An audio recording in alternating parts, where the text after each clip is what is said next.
The Honourable Nanaia Mahuta. Mr Speaker, that was the member for Wairarapa, and if there are 60,000 jobs and he has his way, everyone will be making socks. But you'll need more socks than those that are manufactured in Wairarapa to address the burgeoning unemployment problem. National has done nothing to solve unemployment.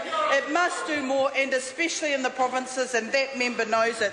Mr Speaker, it was laughable to listen to John Banks criticise this side of the House. Well, I'll tell you what, Mr Speaker, I'd have this front bench any day than a member who has resolved himself to a one-member party, and under the MMP review, he's gone. Even if they lowered the threshold to 3% or 2%, he's gone.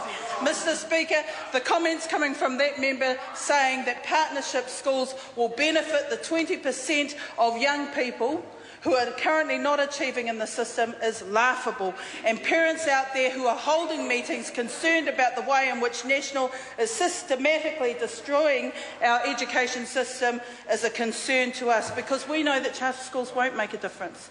In fact, in 2009, Stanford University did a comprehensive report of about 16 charter schools across the states of the USA, showing that the outcomes in terms of education for minority and Indigenous groups are variable. It does require significant private investment. Attrition has its place in terms of why some charter schools are doing better than others. Cherry-picking of some students deliberately to lift, I guess, the performance value and outcome from those schools also have its place.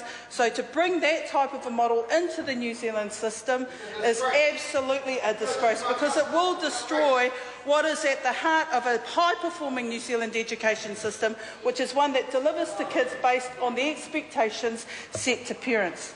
And that's a very important point that I want to stress, Mr Speaker, because the way that National is going, they are driving a steam train right through the middle of our education system and undermining the things that really work. We need schools in New Zealand to be self-managing schools. International evidence shows why we are presenting in the higher echelon of the quartile of the OECD charts is because we have self-managing schools. Parents and communities are involved in setting the expectations of outcomes for their young people. They are involved in ensuring that the type of education is relevant to their children at a very local and personal level, so that they can monitor and work with schools to deliver those outcomes. And it is the truth that sadly too many young people aren't achieving in our education system, but charter schools is not the solution. All charter schools will do is privatise the profits and socialise the loss.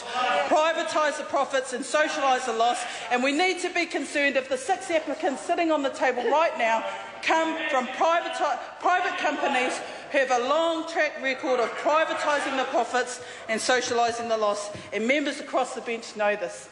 They know that the meetings that are held in their communities in South Auckland and West Auckland and Christchurch and continuing throughout the whole country, parents are concerned, because what they don't want put at risk is the quality public education system where every child, no matter what their circumstance, has the opportunity to succeed in any school throughout this country, and we back them.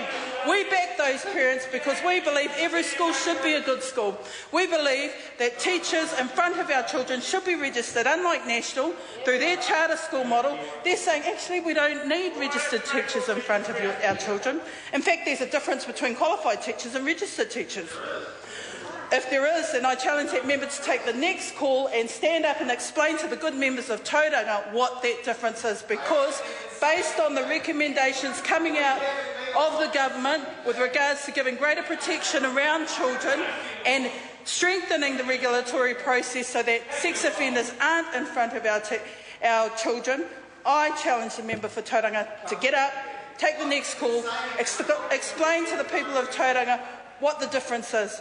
Because we think that there should be registered teachers in charter schools. We think that if that government wants to run that particular line, then it should be a uniform standard.